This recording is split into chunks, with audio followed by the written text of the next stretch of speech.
The following is an original Aliven podcast. Another weekend in the books, and we all know the phrase, everything is bigger in Texas. And first off, Chevrolet swept the weekend. That's the great news. The bad news is that it was all Cup drivers that swept the weekend, but one of which I think we like, maybe with the exception of Sly. But we're going to cover it all here on this episode of Gamers Talk NASCAR. As always, I'm Elijah Leonard here with you. To the left of me, that is Wyatt Walker, and to the bottom, that is Sly. Unfortunately, Stapleton is yet again not here. Probably more focused on his NR stuff, which is okay. But gentlemen, what's going on, guys? How we doing? Doing all right. Texas was pretty good the whole weekend. We have some great races, some drivers we are surprised and not surprised won this weekend in all of the series. And what a big way to definitely kick off the month of May too. That was actually something else that I was gonna go ahead and bring up as well. Sly, go for it, man. Sorry, I feel like I stomped on your toes just to say what I was gonna say. No, but I don't dislike the guy like I do for somebody else that's in the truck series. Because he's always in the middle. But no, Hocevar, he's always up there. He has prior years caused a lot of wrecks, which has got me a little on the uneasy side. But with what he did at Dega and now at Texas, he's okay, but it's just you got to not get himself out of the wrong spots.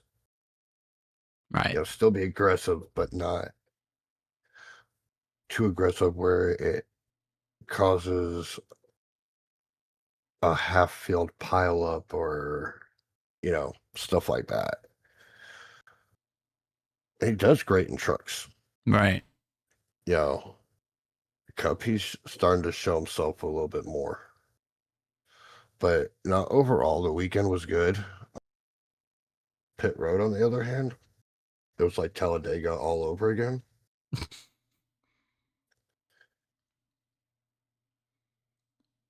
Still don't know how.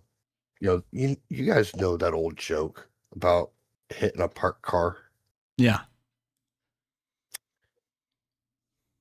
Logano, my guy.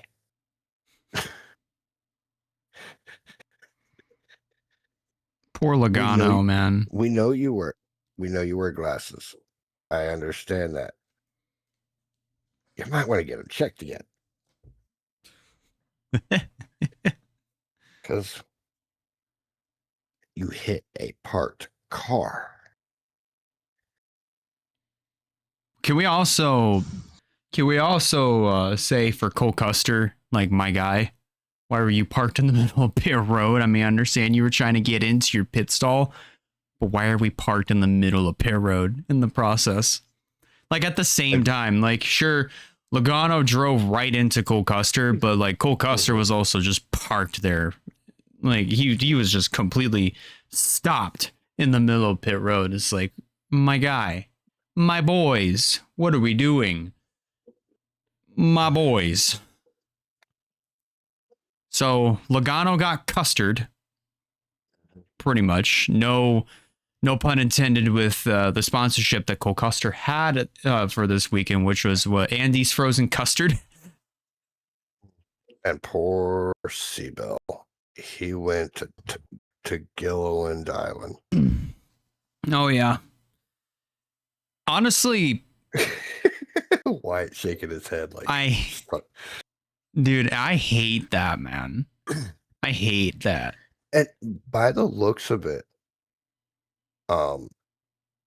And obviously, they showed the replays. It looked like he barely got touched. Yeah. Almost like he was something that you and me have done in iRacing, trying to dodge it Yep. and, and still spin out. That's what it looked like.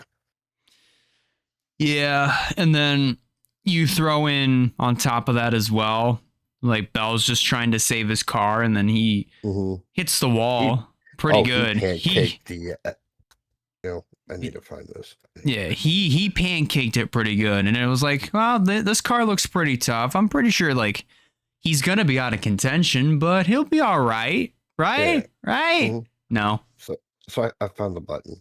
Yeah, he pancaked the ever living out of that car. Yeah, he did. And like both right sides were flatter than flatter than a piece of paper. Yeah. Like, yeah, no, I hate that because it's like it didn't even look like, especially after when he pancaked the wall, it didn't like the damage didn't look super terrible other than a shredded left or right rear. I think it might have been a shredded right rear, but still, hey, like it didn't look terrible. But I hate of how it's just like the hits like those, it just completely took him out. Hate that. Yeah, and it was something I found on Twitter. I think it was interviewed from Bob Pockris. I found it like this afternoon. They were interviewing someone, and they were talking about some like the tweaking of the like certain packages. Yeah. And like the one that they got tweaked now is the super speedway packages. Yeah. Because example, all the bump drafting at Dega 2 weeks ago. The way I guess they have the noses shaped and everything. Yeah. A lot of it could have been prevented. I'll be brutally honest on that. But yeah, if they tweaked it a little bit, super speedways would still have the same action.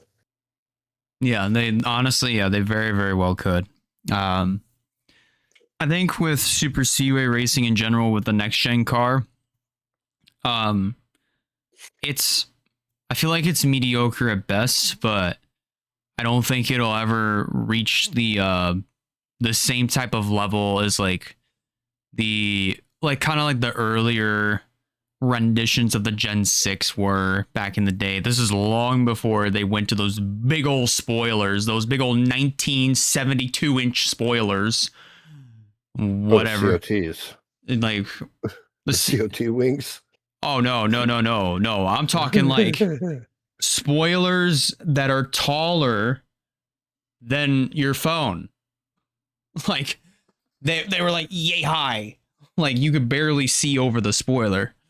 But like I specifically remember that time. It's just like when they had those Gen 6 cars for 2013 all the way up till the Daytona 519, they had the small spoiler. Even the late state, like the 2012 COT, like the very last year that they ran the COT in like the rendition that it was in, with the splitter, like no braces on the splitter. It all kind of looked, a little bit different. And then the smaller spoilers without that kind of prohibited the tandem drafting that we were all used to seeing back in the day. I liked that type of race. Like even Talladega 2012 in the fall, long before there was the big one, well before it. That's the type of four wide that I really liked. That's the type of plate racing that I really do enjoy. With this next gen car, it's almost like, sure, it can do well with draft. I feel like it can do well with drafting. It can do well with super speedways, but I don't think it has the same. I don't think it races on the same level as like the earlier renditions of the Gen 6 or like the 2012 COT. I just don't think so. And to go off of that, this next gen one, yeah, Daytona, and I hate adding this to it, but we have no choice. Ass. Thank you. The next gen cars do draft good on those two tracks. Yeah. But with the speeds that they run faster at Dega than they do Atlanta and Daytona. Yep. They got to do something with at least the Dega super speedway packages. Right. Not just super speedway in general.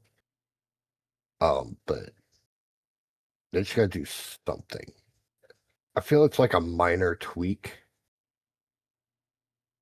and it would be really good. Yeah. Oh, well. Anything you'd like to add on, Wyatt?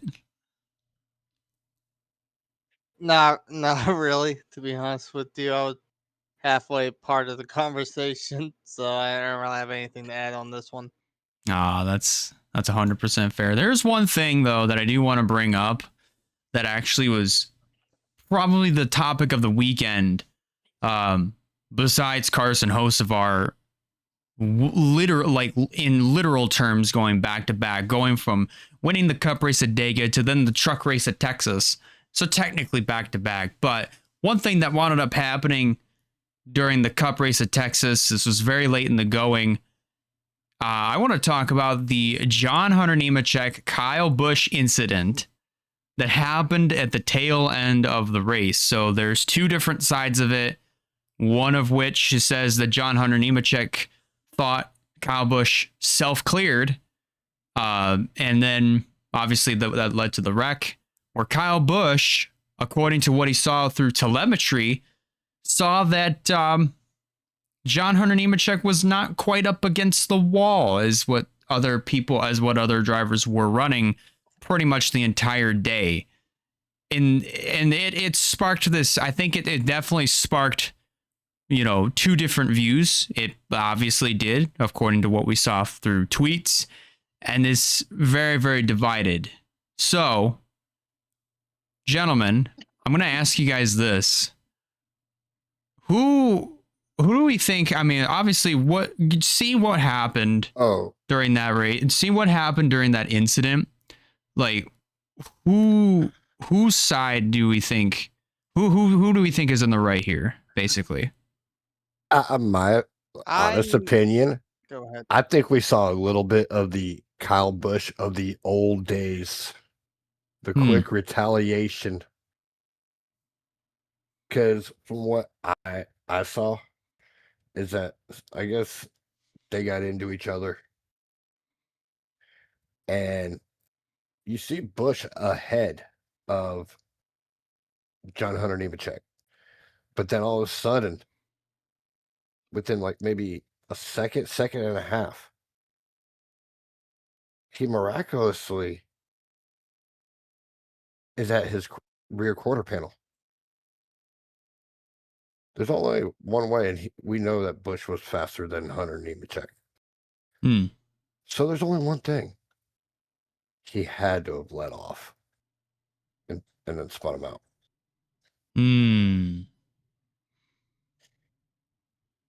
I need to go back and kind of review it again.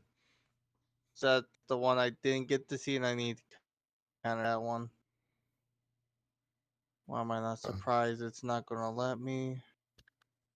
That's a damn ad.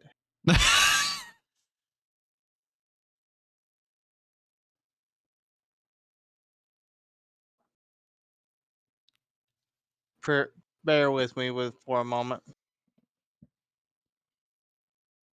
Just for a short little moment as he reviews the incident.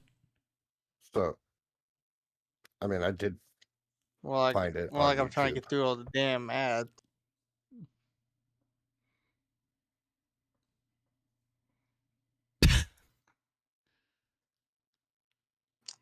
I mean, like I said, I found it. Okay, I found this here. Oh, there we go. Uh,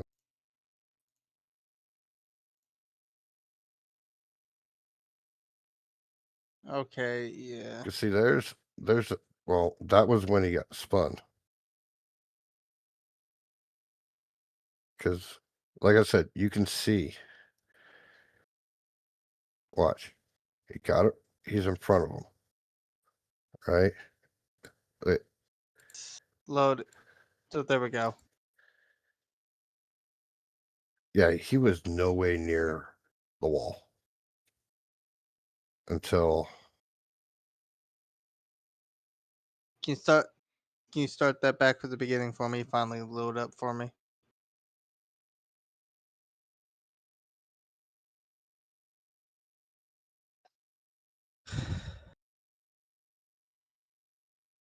Did you see how his rear Oh. tire went? Watch. Watch this again. Watch Hunter Nemechek's left rear. How the No, hell how do you get one of those in his car? his toe link is That's- broken. Yeah, that's something like a monster truck would have. Yeah. That is crazy. And then you have Eric Jones right here. Like, oh boy. Who apparently, from what they said, he got his first ever stage win. He did. Yes, he I think did. it was stage 2, I believe. Stage 1. Or one. 1. Stage 1. I was kind of shocked on that. But Like, I would have sworn he would have at least but had no. a stage win. But yeah, look at this. This is basically where this all started, right here, because you're gonna see Kyle self clear, and then I think it's a combination of both when you look at it from this angle, because like if you rewind it, first off, like you just rewind it a little, it looked like it looks like a blend of both. Yeah, because you can see Ryan Blaney right there. Yeah. And there's definitely not enough room for a car. No. But yeah, like if you keep going just a little bit, until you get to the back straightaway, like just as Kyle's trying to clear up in front of Nemechek. But yeah, there's still no way because you see that Hunter Nemechek is closer to Ryan Blaney. Yeah. But like, just right here. I don't know. From this angle, I think Elijah's right. It looks like a little bit of both because it looked like Nemechek was kind of running his line. May have went down a little bit. But Kyle Busch was like clearly going up, like he was But clear. the thing is, could Kyle Busch's spotter have thought that he was clear and gave him that information? There is a huge possibility. Yeah, I would say so. Wasn't this like going to like the white flag or something? I think so. It was definitely late in the race. I could tell you that much. And that. Yeah, but this part, that part I agree with Cypher on. Like I'm sorry, but this right here. Way then. Tell me this is not the Kyle Busch of the old days. Right here. See ya. No, yeah. I mean, it is. Here's the irony of the fact is it was of the infamous Kyle Busch wreck. And then was it John Hunter Nemechek's tweet. Yeah, and then that led to all this. The telemetry and all that. That's why I'm glad I have it muted. That way we can show it. On the YouTube side. Oh yeah, absolutely. But look, see, you see the two. Obviously, one you got it zoomed in of the telemetry, and then the far one. You can tell there's still not enough room for a cup car to fit in there. No. Even if Kyle Busch was 100% clear. No, there's no way. I mean, like, even then, yeah, I would agree. There's zero chance that, like, even if Kyle was cleared, like, there's no way that he could get up in front of Nemechek and behind Blaney without hooking himself or Blaney in the process. There's no way. And this is, I guess, what they're showing.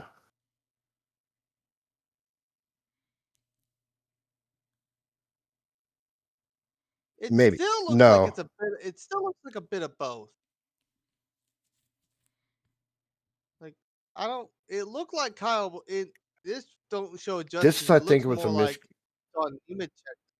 Yeah, but Go from ahead. from what I'm seeing now, it's definitely a spotter miscommunication. I think so too. Yeah. But because on this video, it don't give it justice because the way this is showing, saying like Kyle Busch was in the same line, but that's just still funny to watch. Right. but yeah, that last one, I'd be surprised if that was like the first part. Yeah, I think that's just racing Dude, yeah, incident and all that.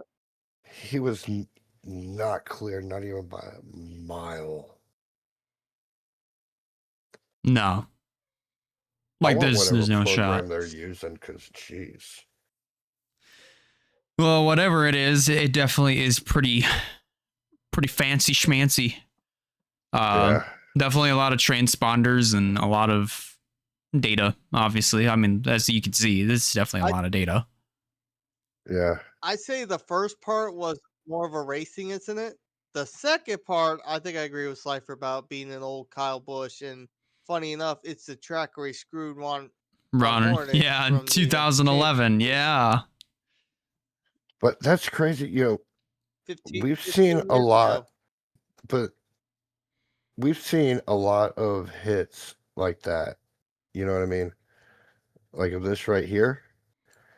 Never seen a toe link. Never seen a toe link break like that.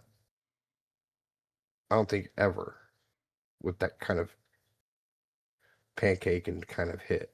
Right. And you could look like you definitely tell from that angle Kyle Busch turned up. Oh yeah. No, easily. Yeah.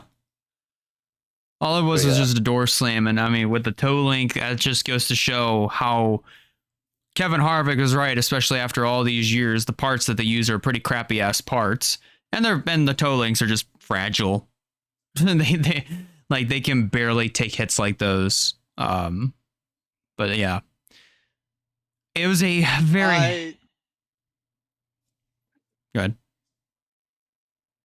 I'd say my last deal on that is like I think I agree. I think first part racing incident, spotter may have had a miscommunication. Kyle Busch self clear. I think that part's racing incident. Second part, that was on Kyle trying to show his trying to have his tantrums and having another, which had a great run. Like Kyle was having one of the best runs he's had in a while. Yeah. Especially with this crew chief change. Oh yeah. I thought you were talking about the other Kyle that had a solo spin in turn 2. No. But the other thing I do want to kind of bring up with the Cup race from this weekend, if he had enough gas, Corey Heim, I believe, would have won Texas.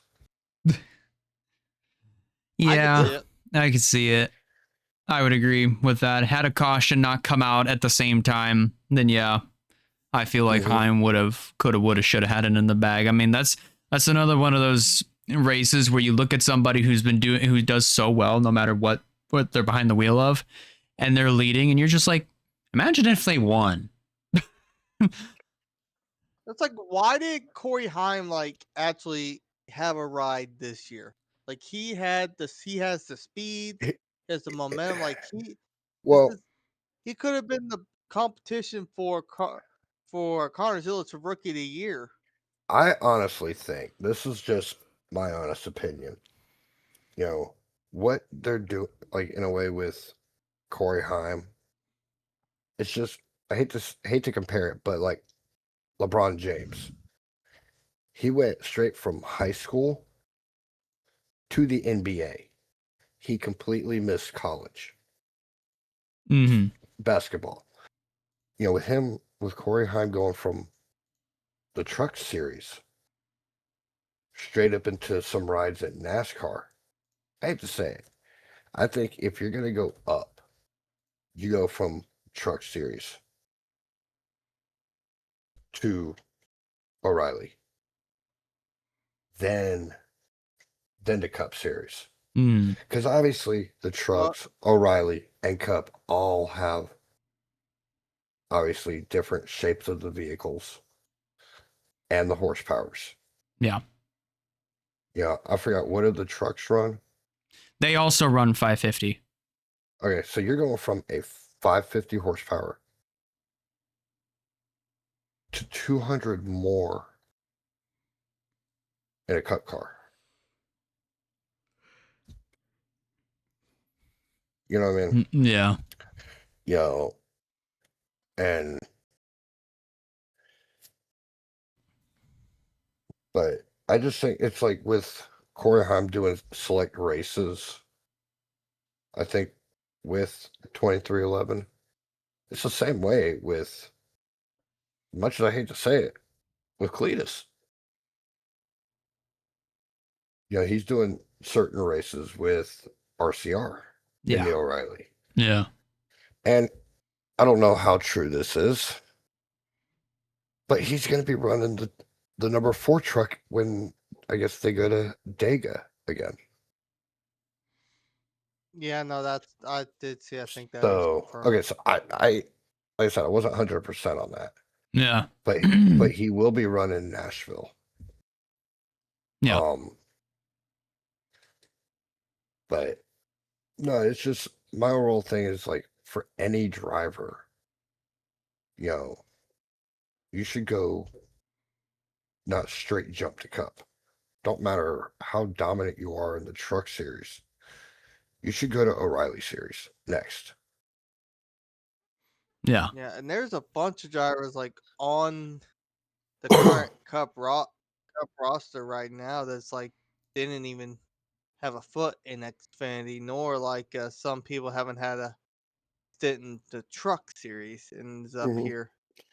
Like And, I'm talking like full season when I say this. Like drivers like Carson Hocevar is a big name that went from Truck to Cup. mhm.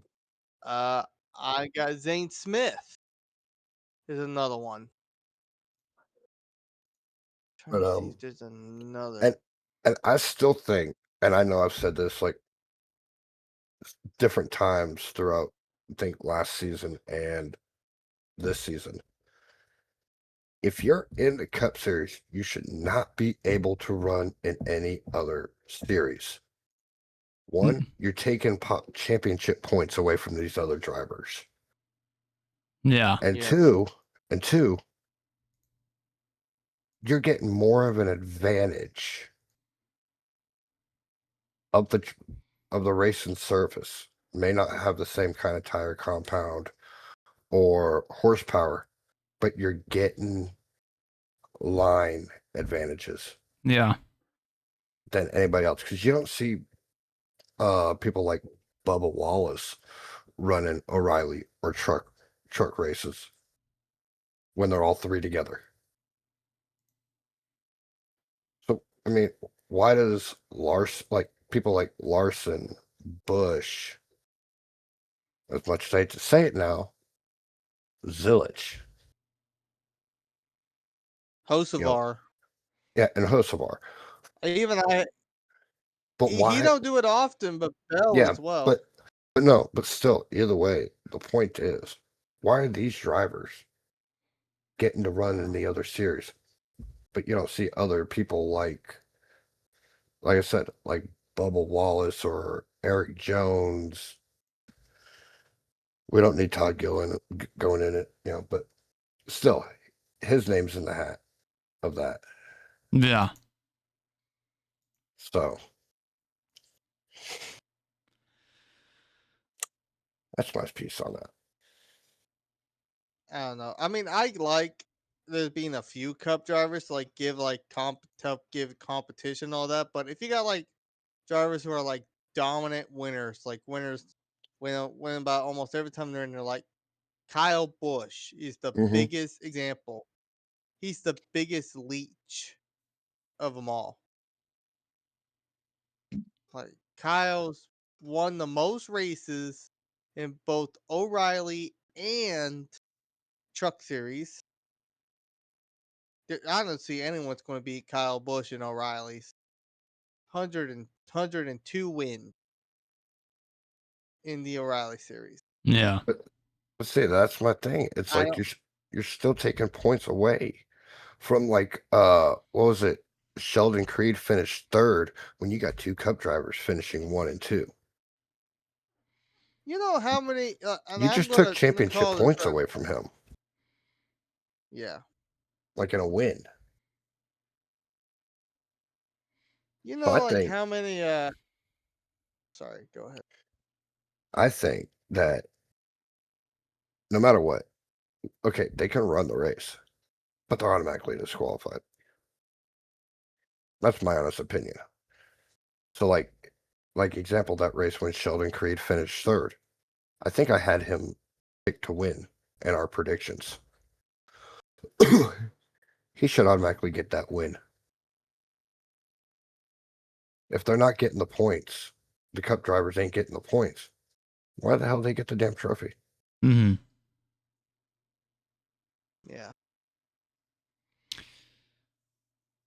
Oh, very interesting though, nonetheless. But all right. I think with that said, why don't we go ahead and get on down to our finishing results here for the Texas weekend. Starting off with trucks, we have Carson Hocevar, who comes home as the race winner. Kyle Busch, 2 Spire Motorsports trucks and 2 Tricon Garage trucks take up 4 out of the first top 5 positions. So, of course, Busch finishing in second. Then it's Caden Honeycutt third. Brandon Jones finishing in fourth. Finishing in sixth. Then Daniel Hemrick in seventh. Christian Eckes eighth. Ty Majeski ninth. And Chandler Smith rounding out your top 10. Positions 11th. Hold on. Before you continue on, I'm just now looking at this. You know how you mentioned like we had 2 Spire cars and 2 Tricon Garage cars Yeah. take up the 4th spot? There's like 2 of each team taking over the top 10. Yeah. 6th and 10th, front row. 9th and 5th is Thor Sport. Yeah. The McAnally cars of Emmerich and Eckes is 7th and 8th. So you brought that up. I'm just looking at like, I just find that kind of funny. Anyways, positions 11th on down to 20th goes like this. Parker Kligerman, Ross Chastain, Brendan Queen, Gio Ruggiero, Tyler Ankrum, Dawson Sutton, William Sawalich, Tony Breidinger, Stuart Friesen, and Spencer Boyd, rounding out your top 20. 21st How on... about Parker Kligerman? Sorry to cut you off. Is this the highest that the 25 has been? I think so. Parker Kligerman did a pretty good job on that 25, as I know he would have. Yeah. Positions from 21st on down to 30th looks like this. Minnie Tyrell, Josh Rayom, Truck 22 finishing position 22, go figure. Then it's Frankie Muniz, Caleb Costner, Corey LaJoy, Clayton Green, and then Justin Haley, Tanner Gray, Jake Garcia, and Andreas Perez. That's your top 30. Finally, from positions 31st on down to 35th goes like this. Chris Wright, Grant Enfinger, Connor Jones, Corey Roper, and Cole Butcher, who backed his truck into the wall on lap 51.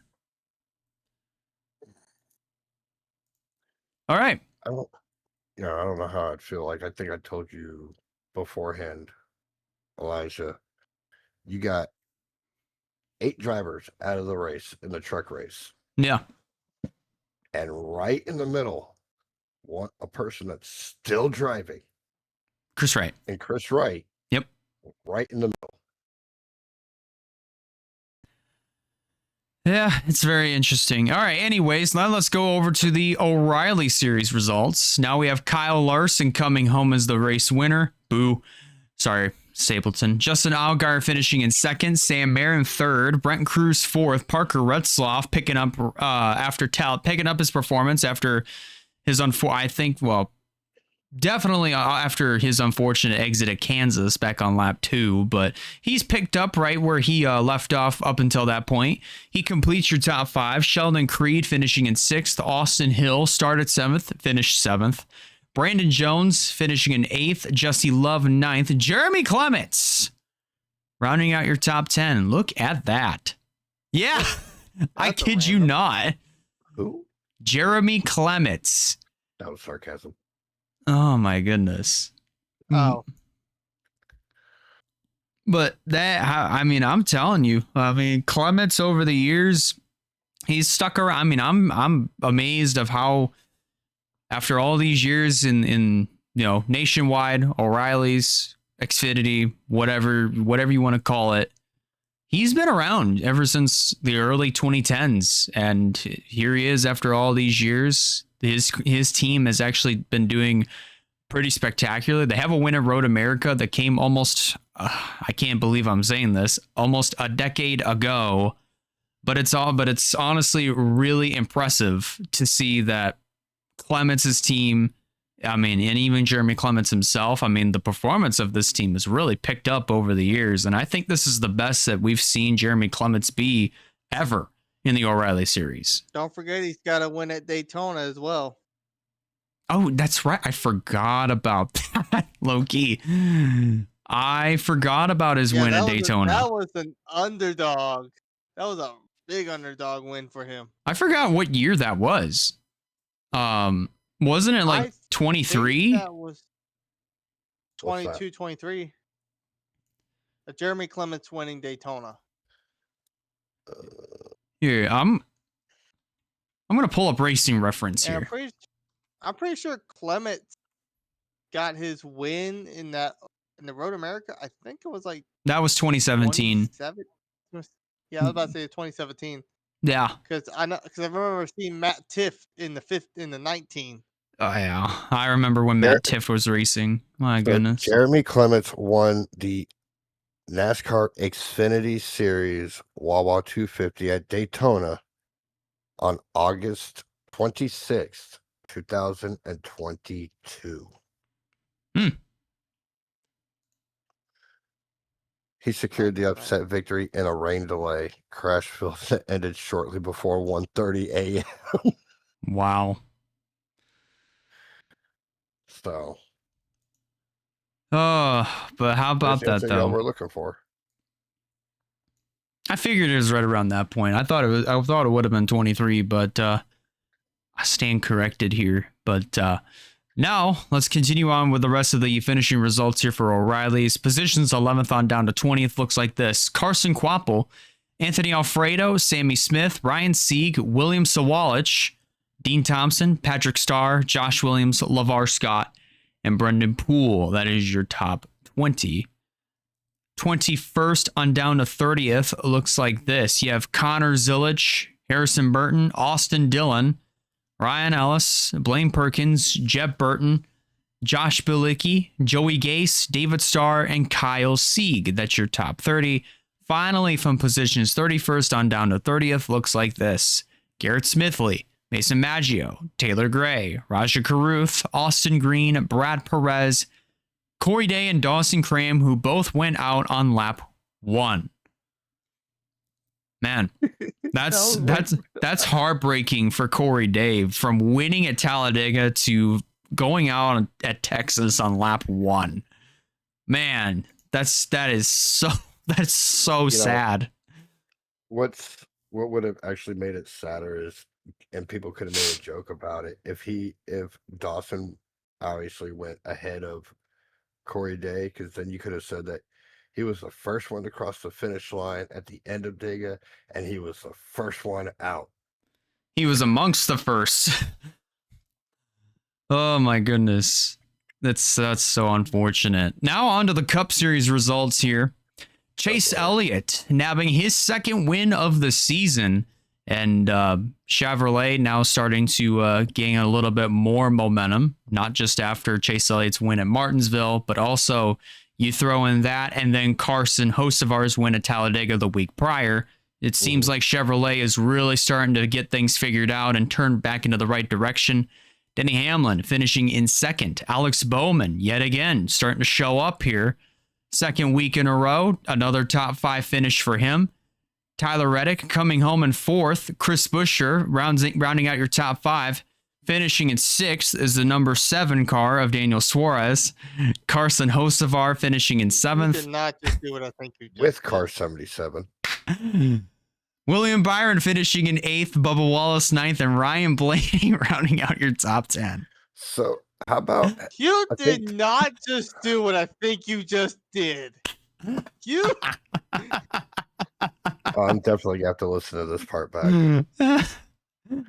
But I saw that. I was like, I had to do it. No, you didn't. No, you didn't.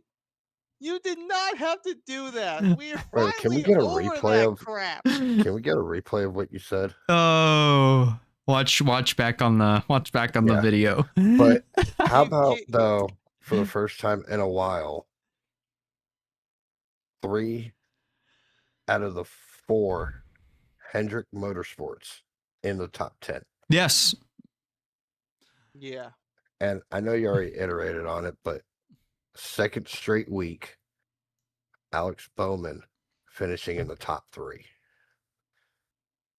So I think that that first race back was a little hiccupish, maybe. Oh. Yeah, from obviously what he went through the past several weeks before, prior to that. Yeah. Now that he's finally getting himself back into racing form, I think we might see a little bit more out of Alex Bowman.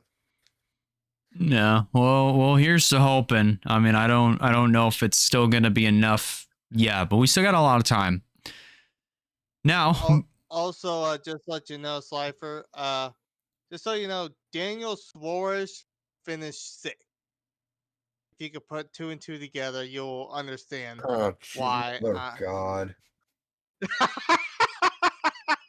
Yep. He did the stupid motion while saying it. He did the stupid motion while saying Daniel Suarez.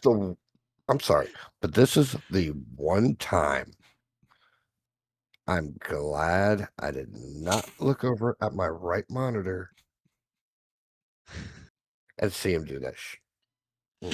I saw him do it. I called his ass out on it. Yeah, like after a little bit, it's just like, you did not just do that. Tell me you did. He pulled a Booker T. Tell me I didn't just see that. All right, moving along. Positions 11th on down to 20th looks like this. Let's give a good old pat in the back on Riley Herbst here, finishing 11th, 1 spot short from the top 10. If Ryan Blaney, how about more than just this week? The last few weeks, sorry to cut you off. The last few weeks, he has been running top 20. I mentioned this prior. I don't know what happened at 35 after first few races, but came out of nowhere and he has finished like in the top 20, top 15. Fair point. And all 2311 has, I guess, had a big comeuppance. Well, maybe not Bubba Wallace at the start, kind of falling back, but it's like Reddick getting 5 wins. Riley Herbst coming up with all these like top 20 finishes the last few weeks. Yeah. I'm not counting Dega, but he's been running up there. I've seen him run top 10. It's like Riley Herbst is already starting to surprise me in how well he's doing. I just had to get that out of the way. And I'll say if there were just a few more laps added into the race, or if we did a 500-mile race instead of the 400 that were scheduled, then we probably would have potentially seen all 3 full-time 2311 cars finish inside of the top 10. Very well could have, but that did not happen. Continuing on here, Eric Jones finishing in 12th, and then following him is Brad Keselowski, Ryan Preece, Austin Cindric, Connor Zilich, SVG, Austin Dillon, Ricky Stenhouse Jr., and Kyle Busch, rounding out your top 20. It seems like, from the looks of things, and I know this is just one race thus far, I don't know about you guys, but it's kind of nice to see that we have Zilich and SVG up here inside of the top 20, particularly Connor Zilich, just because of, how abysmal the start of this year has really been for him. And then SVG, not much of a shock because we've seen him do well on ovals, especially as of recent. But for Connor, I think this is a huge breath of fresh air, and hopefully this is a glimpse into the right direction for Trackhouse as a whole, because we know they have absolutely struggled over the last several weeks. And before you get going on with the results, but I think the day that SVG wins an oval race, it's going to be, I think he's going to have the same emotion that Hocevar did when he won at Dega. Oh, yeah. I could see it. And I hope that he can actually punt a rugby ball over the fence this time. And I also want to give a mention, like, Connor Zilich has never touched Texas. I forgot. Yeah. Sure, he wasn't even able to compete at Texas last year. That's right. And, and they even brought it up. Kyle Larson won in the 88. Yep. I forgot about that. Well, when it came to the 88, history repeated itself, obviously with Larson winning the day prior. Unfortunately, it was for an entirely different set of circumstances, but let's go ahead and continue on here. 21st on down to 30th goes like this. John Hunter Nemechek, Zane Smith. We have a 23-19. It's Chase Briscoe finishing in 23rd. Jesus Christ. Ty Dillon, AJ Allmendinger, Ross Chastain, Michael McDowell, Noah Gregson, Josh Berry, and Cody Ware finishing in 30th. I want to point out, I did that not because of Chase. I mean, I'm a big Briscoe guy. I hate that he finished that low, but I'm sorry. I'm an 01. I love Monsters Inc. 23-19. I mean, hey, I'm sorry. We got 23. Come on. No, we just got a. I think he just said, "Oh, come on." 07's in the YouTube chat when this airs for Wyatt's internet. Oh boy. I think his boy Seabell kind of took a little too hard of a shot. I think Wyatt's so shocked he's kind of frozen. Oh. Hey, there we go. Every time, I swear. But yeah, you were a Monsters Inc. fan. And of course, 23-19 is always going to be one of the big. I say this before and I say it again. I stand by this. 23-19 is this generation 6-7, 100%. I'm dead. No. I'm not fighting that now. I hate to say it. And it's better. And you got to reverse that. You need to reverse that. What? The 6-7 crap is this generation's version of the 23-19. Well, I thought it was 21. 21? Oh God.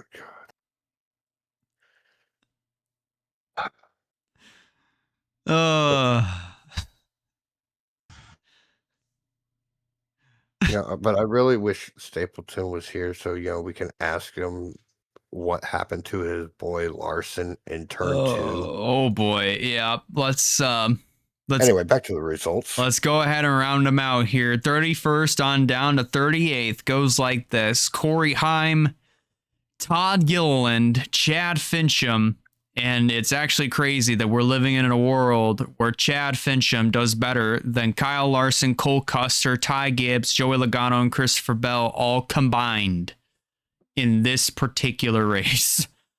Because that's where they all finish, in that exact order. No. Where Cody Ware did better than Kyle Larson, Ty Gibbs, Logano, and Christopher Bell. Yeah, no, but Chad Fincham's part-time though. We're not we don't talk about Cody Ware in that kind of light unless if we're actually like legit shocked. Like how he had a chance to win a race. That would have blown up the internet. I'm not gonna lie. Twitter would have been having a field day, good and bad, with that if Cody Ware won. Yeah. But no, that's that. The NASCAR fans will be divided as hell. But yeah, in that order, as mentioned, Kyle Larson, Cole Custer, Ty Gibbs, Joey Logano, Christopher Bell all went out. Oh wow, with the exception of Custer and Larson. They kept running on the racetrack, just lots of laps down. But it was Ty Gibbs who went on a lap 110. Joey Logano, lap 95, after running over Cole Custer. He got custered. And Christopher Bell, who got sent over to Gilliland's Island on lap 68. Couldn't he have waited one more lap? I wish. If only. But, I know you made the 6-7 me joke and the 23-19. But what about Larson, though? A 3-4-5. Hmm. Why? It's like, dear God. Dear Jesus. I'm laughing. Oh, my God. All right, I'm really. The last thing I do want to kind of bring up, this is just for Wyatt. How does it feel that Logano finished ahead of your boy?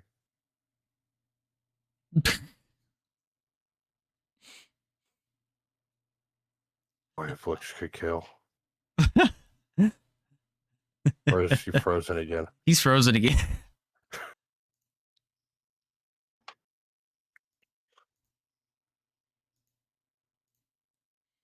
Hey, are you back? He is. Oh, there he goes. That went well. Oh my goodness. What was it? Oh, but apparently, John Hunter Nemechek had a bloody nose. Oh yeah. Yep.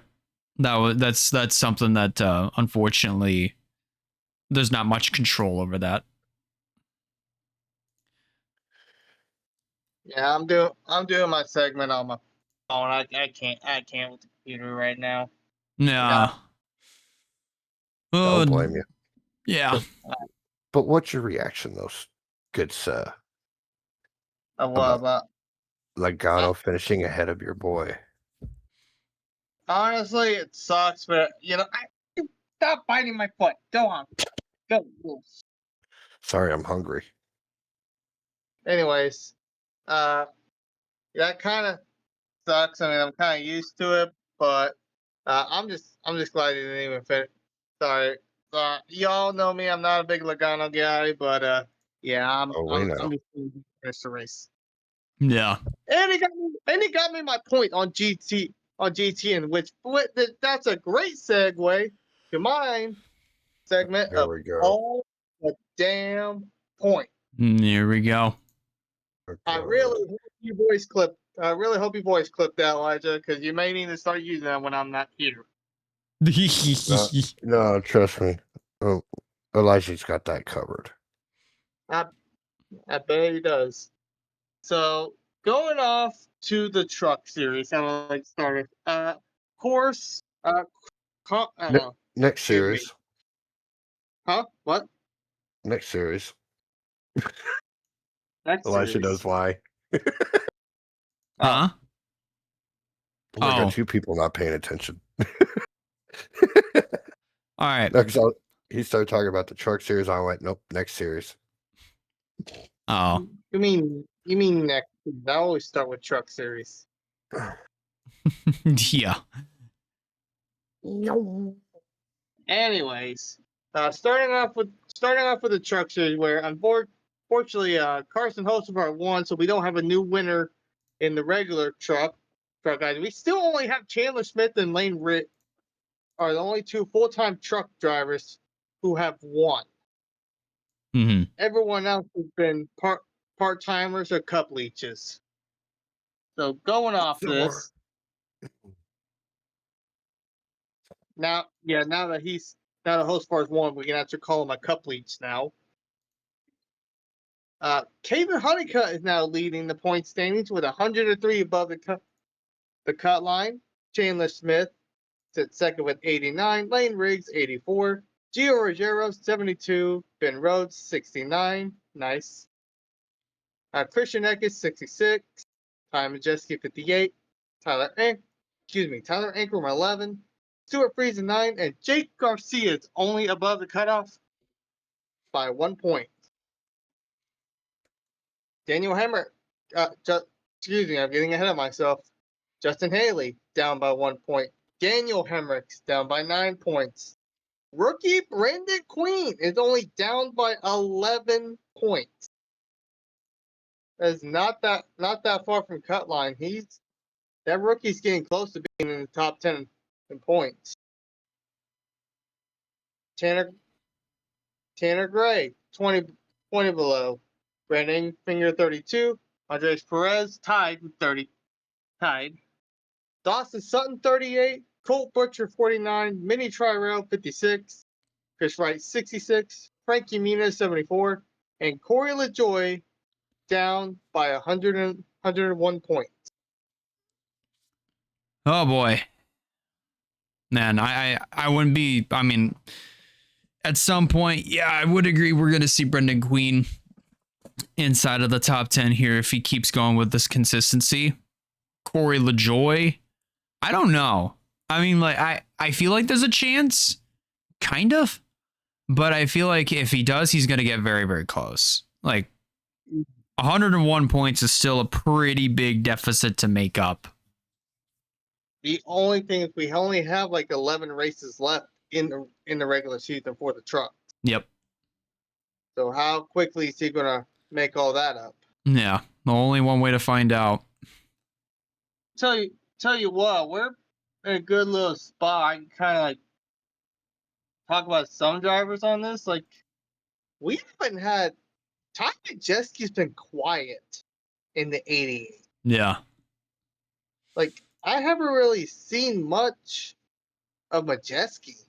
I mean, he's running like top 10 all the time. That's good and all that, but he hasn't been running like since we started the year. He hasn't been competing for like wins and all that stuff. It's been, I don't know if that's just because of like all the people coming down from the lower series or Corey Heim when he makes appearances showing up, but it's always like Caden Honeycutt, Gio Ruggiero, the front row guys. Yeah. It hasn't really been any of Thor's. I mean, I think I've even seen Ben Rhodes up there a time or two, but it's barely any Thor Sport guys. Yeah. Let alone Ty Majeski, who's supposed to be like the top guy in there, taking over Matt Crafton's 88. That's a driver like I'm surprised is not making as much noise as we all anticipated on. Yeah. Like from what I'm looking at though, there's a 5-way tie for the biggest movers after Texas. That's Clayton Green jumping up 3, Spencer Boyd jumping up 3, Daniel Hemrick, Tyler Ankrum, and Ben Rhodes. From what I'm looking at, with +3. And I'm looking at, and you mentioned like Ankrum, Hemrick, and Ben Rhodes. Mhm. Find where Ben is.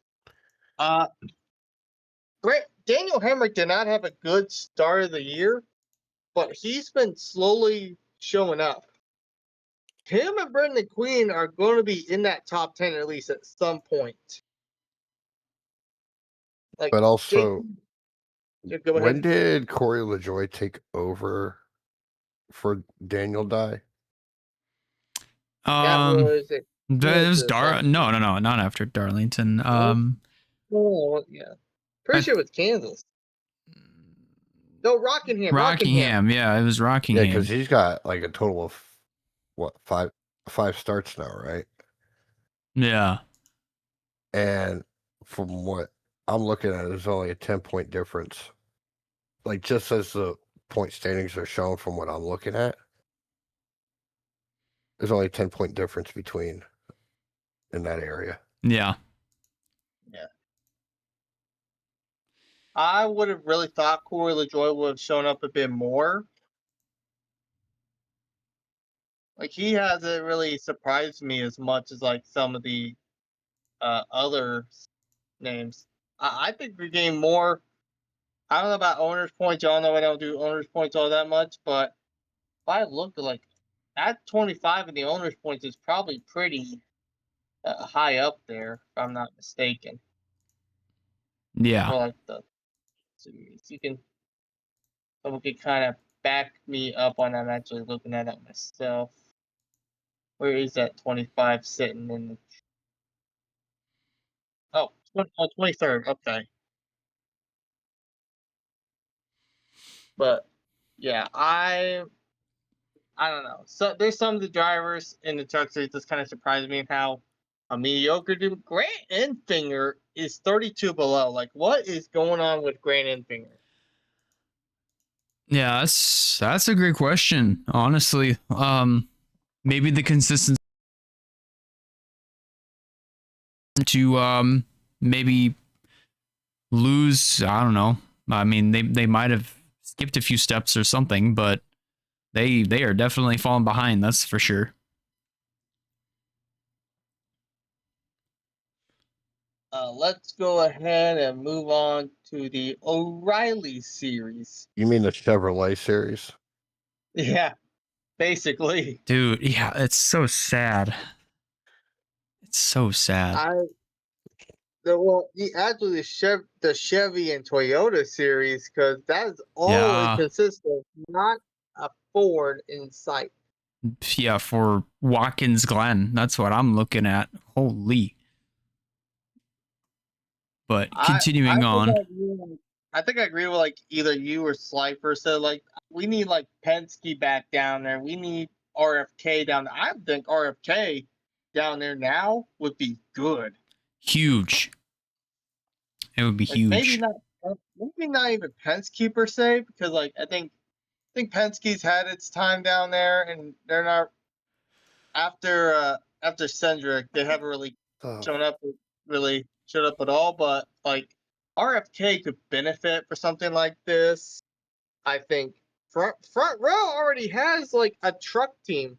Why not add an O'Reilly team? Yeah, maybe like a single car O'Reilly's team. To get something in here. Yeah. Anyways, moving on, going with the O'Reilly series. Again, we had Kyle Larson win the truck series 2 years in a row. So we do not have a new winner in here, but to catch up on, this is from when I last did this, we have some different winners. Surprising ones too. Justin Allgaier's got 3 wins and is 321 points above the cutoff. This is his championship to lose. Yeah, I'm saying it now. I'm saying this right. I'm agreeing with you, but I'm also saying this too. Is this the ticket to get Justin Allgaier into the Hall of Fame? Like we've had the conversation weeks ago. He was championship this year and maybe a couple more. This is what we talked about, like him being a Hall of Famer. Yeah. Without even being in the Cup Series, which right, crazy. That's what we need. That's stuff like we need to get your name out there. Hell, I could even see Corey Heim being in the Hall of Fame just for like getting the most wins in the Truck Series in a season, beating Greg, or getting like the most wins, getting like 23 wins from like 3 years. Yeah. I honestly, Corey Haim's already got like a Hall of Fame resume already, even without being in the Cup Series. But that's mainly what it takes. For the lower series, you got to do something big, get your name out there, and I think that's one for Corey Haim. But for Allgaier, he's already like over 300 points from the cut line where Ryan Sieg is. I'm getting ahead of myself on that one, but man. And then you got Sheldon Creed, who's 200 points exactly in second right now. 200 points. And then a jump to Jesse Love was 154. Corey Day, 123. Brandon Jones, 117. Sammy Smith, 99. Austin Hill, 80. Tied with Carson Quapple. Parker Retzloff still above top 12, 52 points above. Taylor Gray, 29. William Sawalich, 26. And Sam Mayer rounds out top 12, jumping back up in the top 12 with 8 points. I'd be surprised. The top 3 runners for it has to be Allgaier, Creed, and Love. Easily. Corey Day. Oh, yeah. Corey Day sneaking his way in there. Being the only rookie in the top 12, but I don't think that's for long, though. But what? I mentioned when he peaks 8 below. Oh, go ahead. This is a giant what if.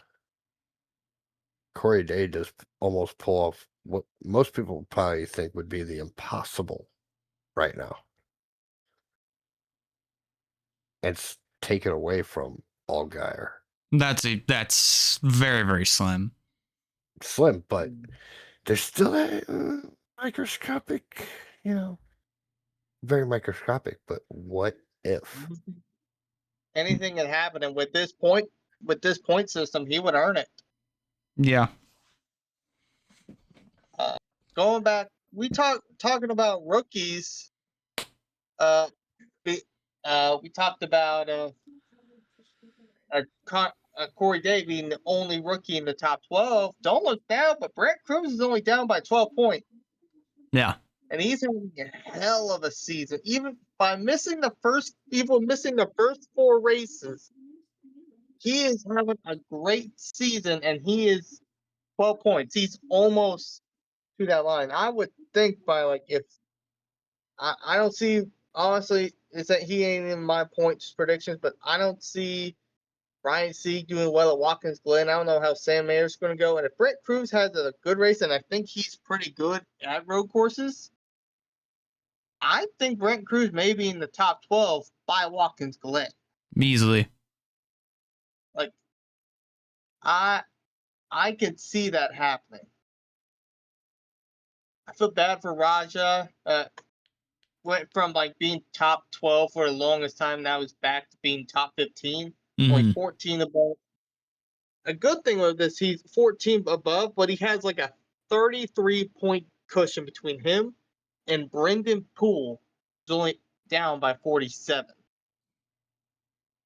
Yeah. Then you have Dean Thompson by 68.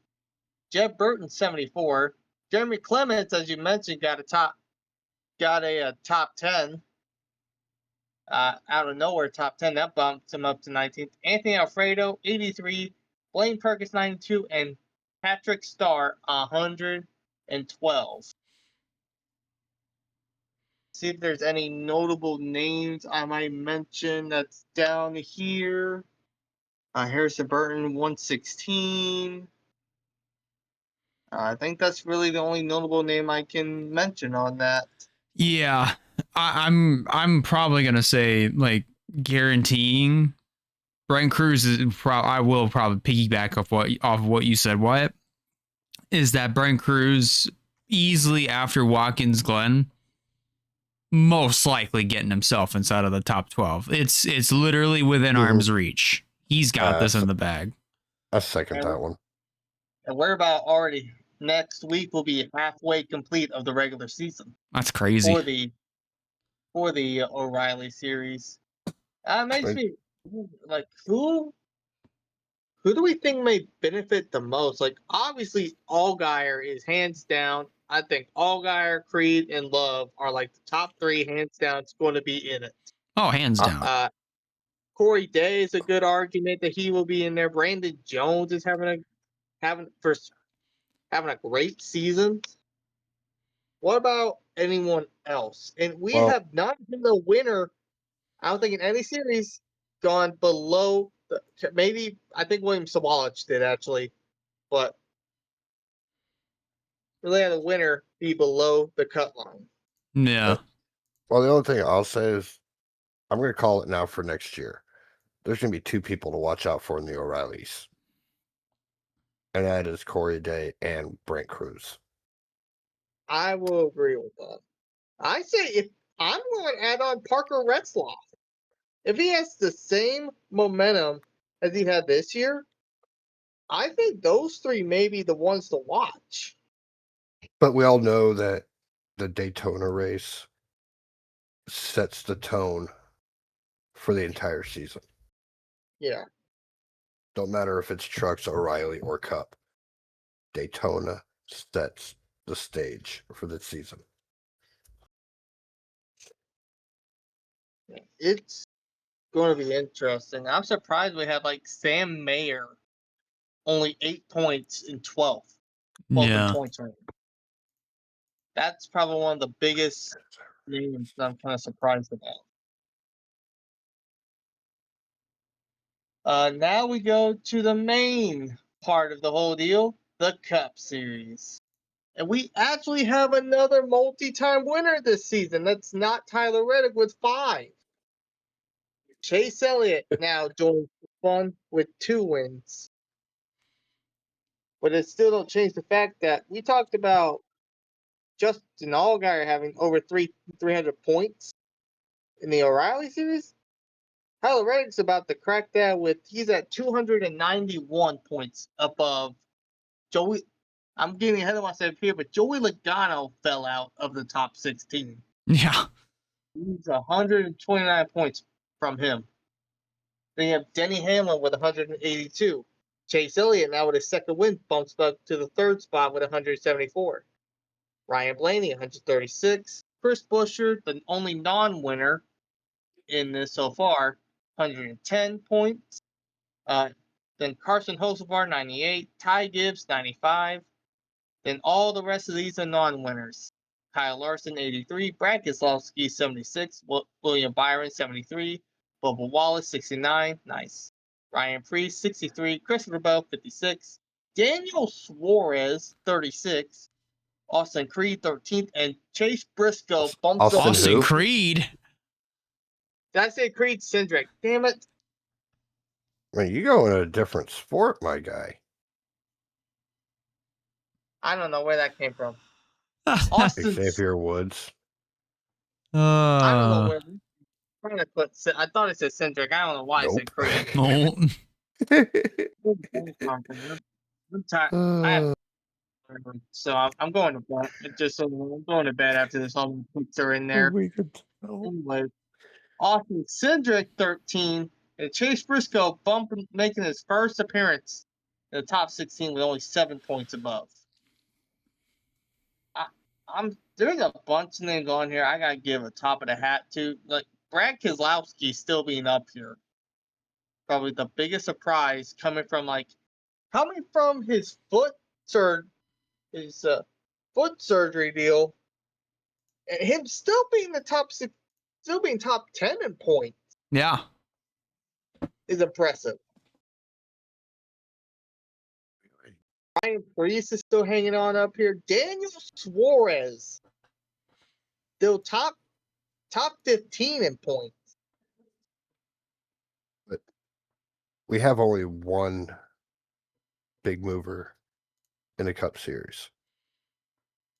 Granted, he's not in the top 20 in points, but Eric Jones.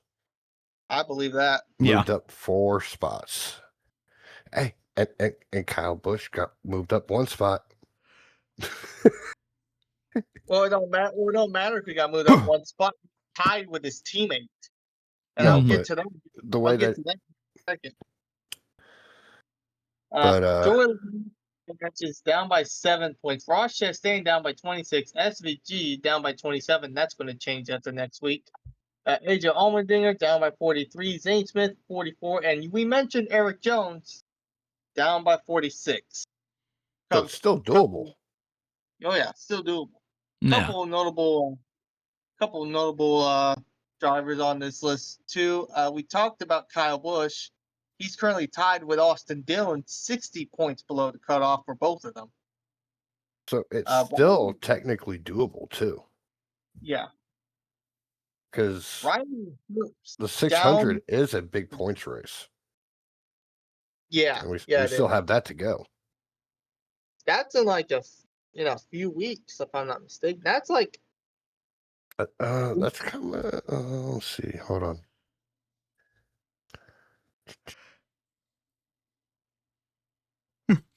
That is actually in 3 weeks. 3 weeks. Only reason why I know. My Wow, birthday is 3 days prior to nice. the 600.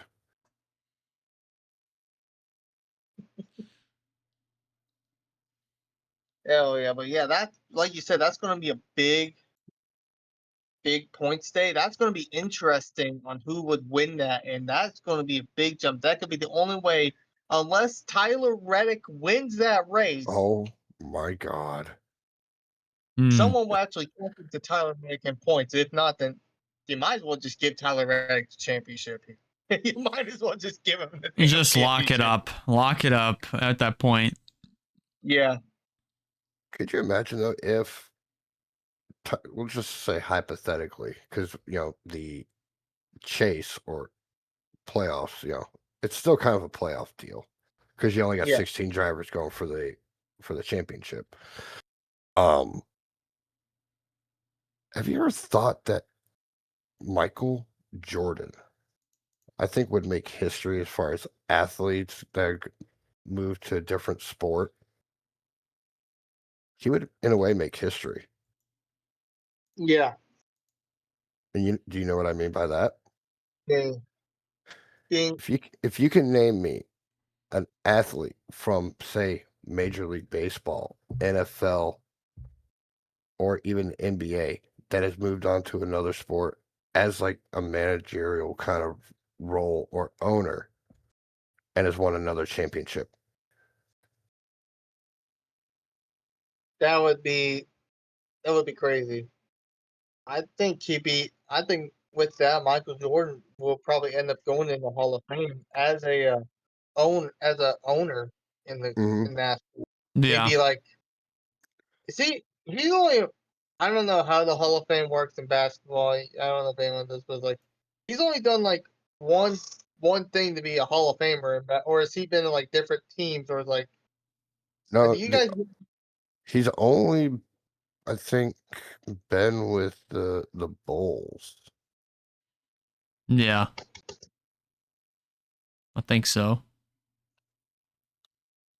Well, I got one more I got one more notable name on this list I want to mention.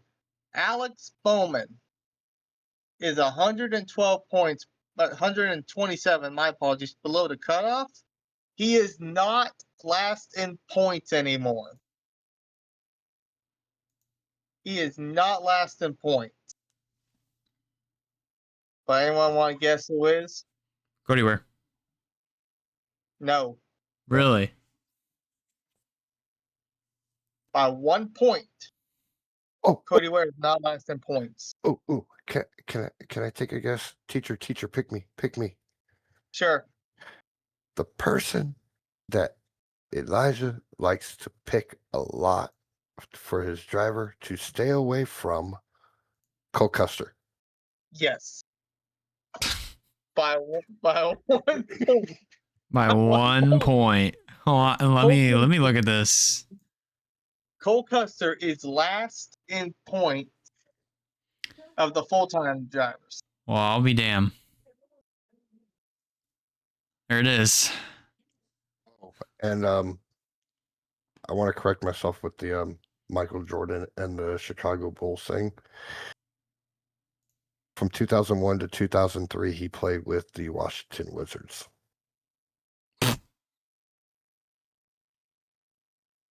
You can definitely tell that we're not basketball people, folks. Oh. No, I Googled it.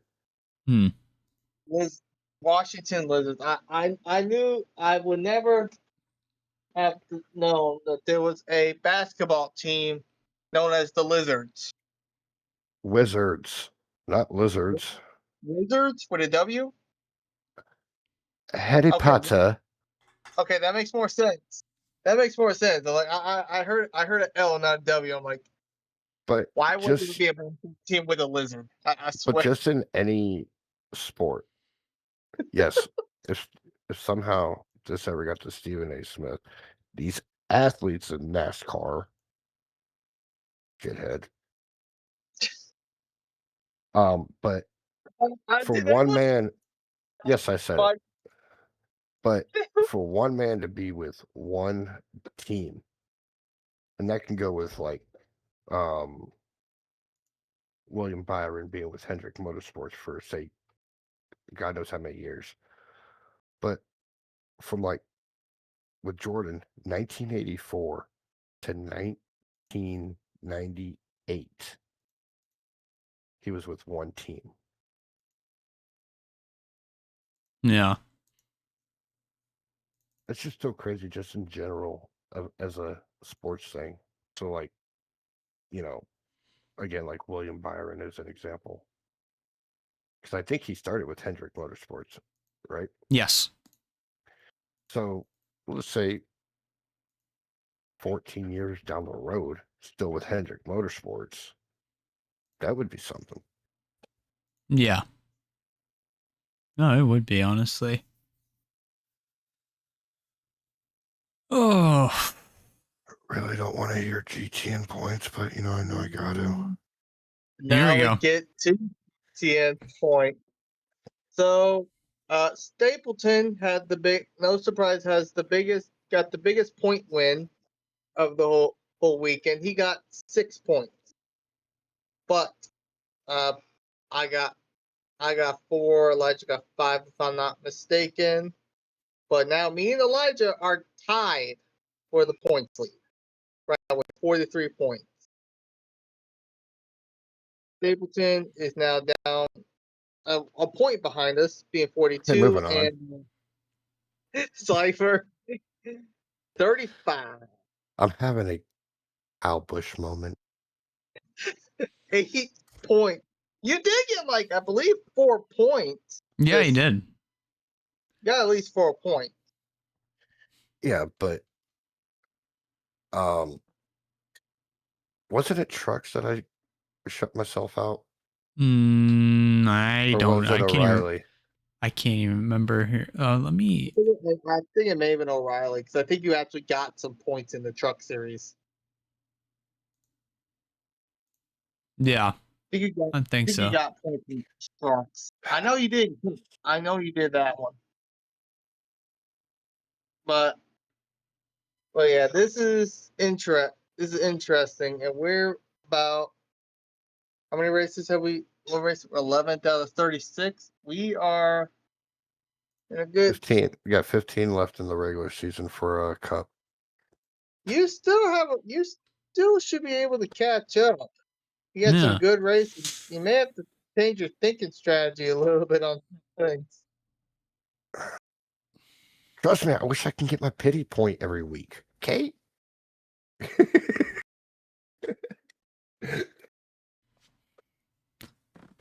I'm trying to think logical and not go for so much pity points because I can easily do that all day long. That's what we try not to do pity points. We get some every now and then. Yeah. Man, hell, I'm about to get a couple. Hell, I'm about to do a couple of them. Yeah, I think I might see my points, and he get. No, I already saw them. I already saw them. Yeah, I'm not sure what the hell he was thinking. one of them, you can obviously see why I chose that person. Yeah. You please see why Yeah. I chose. You're gonna, and I know you're gonna mention. Yeah. But Yeah. I think that will cover my segment of all the damn point. And this is where I am out of here. And don't you ever do that again on my segment. What, this? Yes. Well, too bad. I'm still doing it. No.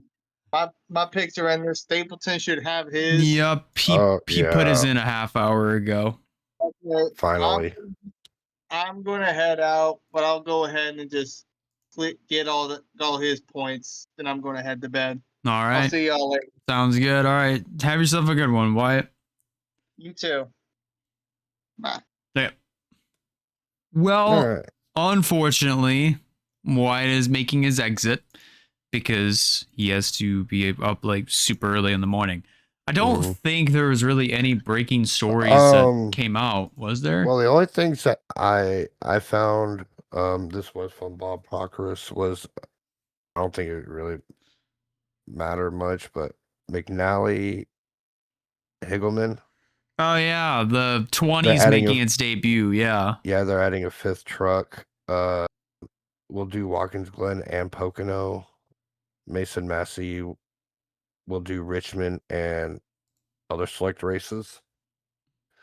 I think Also, Tony Breidinger was in there too. yeah, Tony Breidinger will be driving the 20 at Watkins, Glen, and Pocono. The other thing that I found was, this was just them talking about the layout of the Naval Air Base Coronado course. Not really a street course because it's not on a street, it's on a naval base. But apparently, there's going to be a small kink at turn 12 and a chicane prior to turn 16, which is it's an interesting layout. Yeah. Also, this is what's weird because the second part of it was like, when they added the chicane prior to turn 16 to the course map for San Diego, it also has sold naming rights to the track, which will be called Qualcomm Circuit. Interesting. Which I can understand why they would call it Qualcomm. Mm-hmm. For a lot of people that don't know, there was a stadium in San Diego for many, many years that hosted the, at the time, San Diego Chargers and the San Diego Padres. Yeah. Called Qualcomm Stadium. So then I guess they're going to call it Qualcomm Circuit instead of Naval Air Base San Diego Street Course, whatever. But, and I don't know if you can put the YouTube video in like any descriptions or anything if anybody watching it on YouTube wants to check out the course. Well, if they're subscribed to NASCAR, they can definitely go check it out over there. Like, I was just trying to help out here, I know, but I'm willing to bet you that like 99.9% of people that watch this are already subscribed to NASCAR. And a part of you already seen it by the time that this comes out. Oh, and Catherine with Leg? Catherine Lay, yeah. She's gonna focus on Indy after Watkins Glen. Sounds about right. Yep. Sounds about right. I don't think there's gonna be any Cup drivers that are gonna attempt a double this year. No, I would disagree with. I think Larson's already done his part. So I thought he said he was gonna try it again, but last time. I don't think so. I only know about last year or like the year before and then last year's attempt. That's it. I don't ever recall him saying anything about trying to do like the double a third time. Like I don't recall that at all. Yeah. Other than that, They already have the fan vote out, the top 10 for the All-Star race, which are AJ Allmendinger, Yep. Alex Bowman, Mm-hmm. Busher, Noah Grayson, Eric Jones, McDowell's in this, Airman Ryan Preece. That does have a good ring to it. Stenhouse Jr., Suarez, and the Rookie of the Year, Connor Zilic. Yeah. My honest opinion, my top 3 are going to be Zilic, Preece, and probably I'm actually going to say Michael McDowell would be my top 3. Interesting. But we know everybody's probably going to pick Connor Zilic. Yeah. Yeah. Well, all right. I think with that said, why don't we go ahead and start previewing Watkins Glen? And let me just say, this is pretty weird for me too, that we're talking about Watkins Glen this early in a NASCAR season. We'd typically be there right around late July, early August. Nope. NASCAR said we're moving it to May. So here we are. All right, Sly. First time that we're seeing Watkins Glen in May. The track conditions more than likely are going to be a little bit hotter. So what do you think we're going to have to expect out of all 3 divisions at Watkins Glen? A lot of right turns. You're right on that one. I'd rather be left out of it. That right. No, it's just, Watkins Glen is like in certain parts of the course. I think it's right before the apex or the chicane. Mm-hmm. Has always been chaotic. So I think they, if I'm right, they do go uphill a little bit. I think. Yes. They go uphill, downhill. Yep.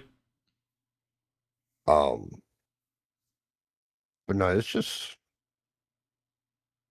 going to be a lot of interesting decisions by a lot of teams.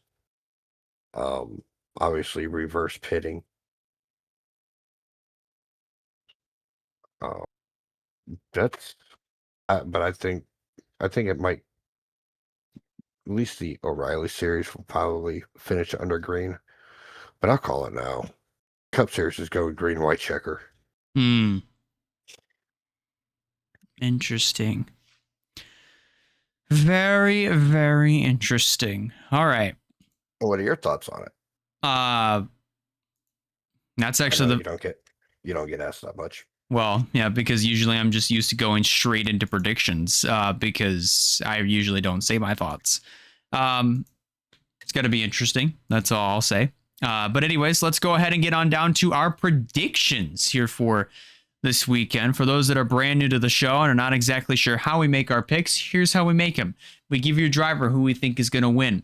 Pretty self-explanatory. The driver to stay away from is the driver that hasn't been doing well the last couple of weeks, or we're just coming up to a track where they don't perform all that well at, whether statistically or in general. The dark horse is the exact opposite. And Watkins Glen in May is weird. That's all I'll say. But let's go ahead and get into the predictions, and let's go ahead and read off Stapleton's and Wyatt's picks here before we get into ours. Starting off with Stapleton's predictions. For trucks, his dark horse is Connor Mosak. His driver to stay away from is Tyler Reif. And his driver to win is Connor Zilic. If your name is Connor, you might have yourself a good day at Watkins Glen. O'Reilly's. His dark horse, Brent Cruz. His driver to stay away from, Taylor Gray. And his driver to win, Connor Zilic. And then for the Cup Series, his dark horse is Tyler Reddick. Driver to stay away from is Ty Dillon. And his driver to win is Shane Van Gisbergen. Now let's go over to Wyatt's predictions. His truck picks are the following. His dark horse, I completely forgot who was in the one. Brent Cruz. His driver to stay away from, Tony Prydinger. And his driver to win is Caden Honeycutt. Now, for his O'Reilly picks, his driver to stay away from is Austin Green, and his driver to win, Austin Hill. Then, the Cup Series, for his dark horse, he chose Chris Buescher. His driver to stay away from, Alex Bowman, and his driver to win, SVG. All right, Sly, take it away, man. You're muted. No. I had to make sure I had him up. I had to walk to my other half to the door. No. That's why. Hey, everybody, and please do not disturb.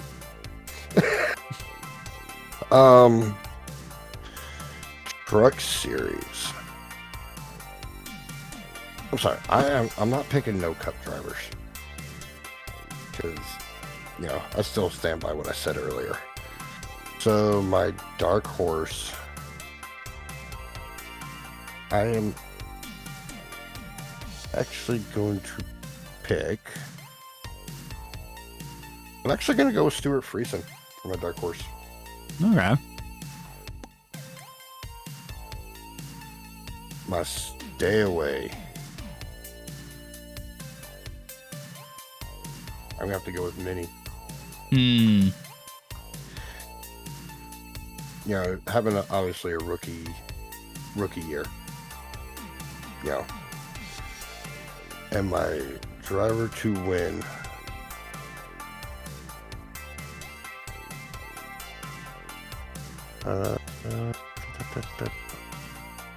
I'm actually going to go with Caden Honeycutt. Okay. It's actually a good one. And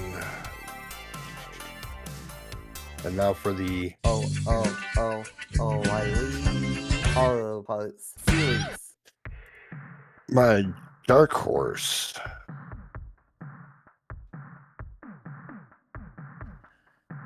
I'm just gonna stick with Brent Cruz as my dark horse. I like it. My stay away from, we're on a road course, so I'm going Austin Hill. We all know what happened the last time he was on a road course. Yup. I can agree with that one. And my driver to win. He is the points leader for the O'Reilly series. I'm going with Justin Allgaier. Okay. That's a good one. And now I don't even know what to call this series now. The Cup Series. My dark horse. This is going to be no surprise. I'm going to go with Connor Zilich for my dark horse. Really? Only because he has not really been consistent as far as in a Cup car up top. All right. So my stay away from Bubba. Yeah, okay. And I'm actually not riding the 2311 train this week. Okay. I'm going with the rugby man. Oh. Yellow Trackhouse SVG. All right. All right. Those are some pretty good predictions there. Definitely some very, very good ones. All right. Well, it is my turn to make my predictions here for the Watkins Glen weekend, starting off with the Truck Series. I think I'm going to say for my driver to win, I'm getting the wrong entry list out. Okay. I'd say for my driver to win, I'd say it would be interesting. I'm gonna say Lane Riggs will be my driver to win. He won the St. Petersburg race at the beginning of the year. Of course, showing off that a little bit of that road course experience, a little bit of it, even though he primarily does pretty well at short tracks. But I'm gonna say he's my driver to win. Driver to stay away from. I am in full agreement here. Tony Breitinger is my driver to stay away from. I'm sorry. I'm sorry. I don't see that 20 truck doing all that well. I mean, like, sure, it's a 5th truck, but sometimes the 4th or 5th trucks that usually are part-timers, they can either do really, really well, like Corey Heimwell, or horribly wrong. Piss poor. Horribly wrong. My dark horse here for Watkins, Glen, and the trucks. I think I'm going to give this one to... I think I'll give it to Ty Majeski this weekend. Majeski, I feel like he's been pretty quiet, as Wyatt has said, but has been pretty consistent over the course of the Truck Series season. So I think he'll keep that momentum up for Watkins Glen. For the O'Reilly Series, I'm going to say for my driver to win...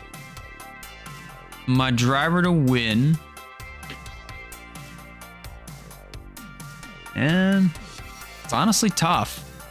That's honestly a very, very tough call to make. But if I had to choose my driver to win, I think I'm in agreement here with saying Justin Allgaier is going to be my driver to win for this one. He is the only name that I would consistently see as a potential winner, no matter where you go. I mean, like, sure, there's races where he hasn't won this year, of most of them. I know he's only won 3, but like, he does look like a legit contender every week, and like the only name that comes to mind. Driver to stay away from, I'm also agreeing with Austin Hill. Sorry, Austin Hill is a weapon. He just gives that flashback. I forgot which road course it was. I think it was Watkins Glen. Yeah, it was Watkins Glen. Yeah. Where they just had that pile up. I forgot exactly where it was at, and I think it was last year. Yeah. Or the year before. But yeah. Yeah, my dark horse for this, I'm also going to agree with Brent Cruz as my dark horse.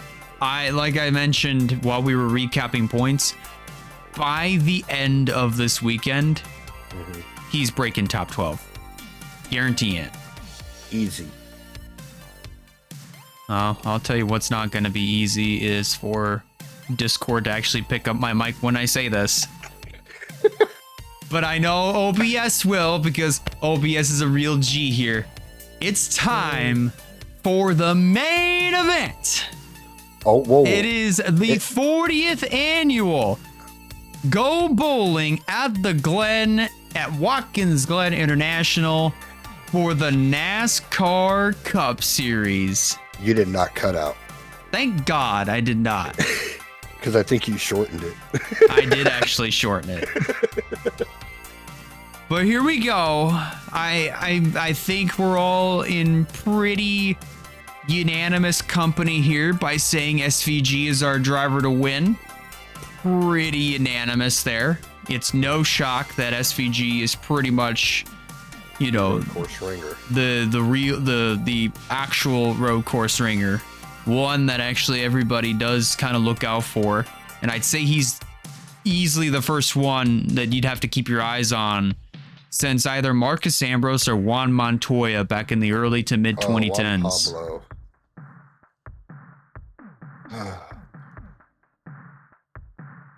That guy. Not really. My driver to stay away from,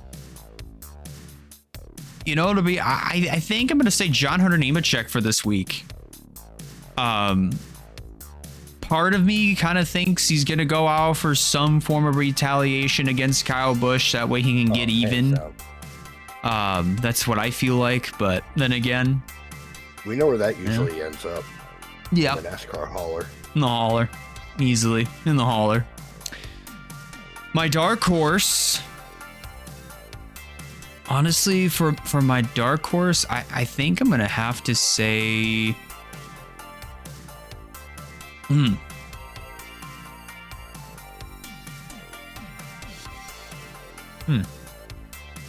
Tough decisions here.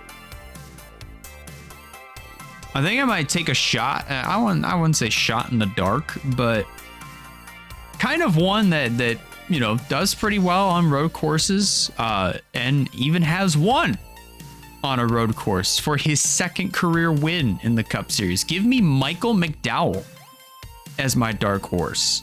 He does also have his fair share of running pretty well at road courses, too. I remember he won at the Indianapolis road course back when they were running that. I think it was either 22 or 23, one of those 2 years, but either way, he was running the 34 at that time. I remember that. But McDowell does do pretty well on road courses, so give me Michael McDowell as my dark horse. But alrighty, Sly, we've done everything that we needed to do, especially with Wyatt here. We've reviewed Texas. We've gone over the points, whatever breaking stories there were, and previewed and made our predictions for Watkins Glen. So one last question. Any final thoughts before we get the Watkins Glen weekend underway? Let's see who gets a strike. Batter up. Oh boy. But that's going to do it here for this episode of Gamers Talk NASCAR. I want to thank you guys a lot for watching and or listening, no matter which platform that you are hearing this on. If you are listening to this on Spotify, be sure to hit that follow button. And if you're watching from the MTHN YouTube channel, if you guys like what you see, be sure to hit that like button. And if you haven't considered subscribing yet, recommend you do so in order to keep up with some fine content coming out in the near future, especially these GTN episodes that get released every Thursday night, 6 p.m. Eastern Standard Time, not just here on YouTube, but also on Spotify as well. On behalf of Wyatt and as well as Slifer over here, I'm Elijah Leonard signing out, and we'll catch you guys on the very next episode of Gamers Talk NASCAR. Thanks for listening to tonight's episode of Gamers Talk NASCAR. Really hope you guys enjoyed. Be sure to hit that follow button so you don't miss a future episode throughout the NASCAR season. And as always, we'll catch you on the next one every Thursday night at 6 p.m. Eastern Time.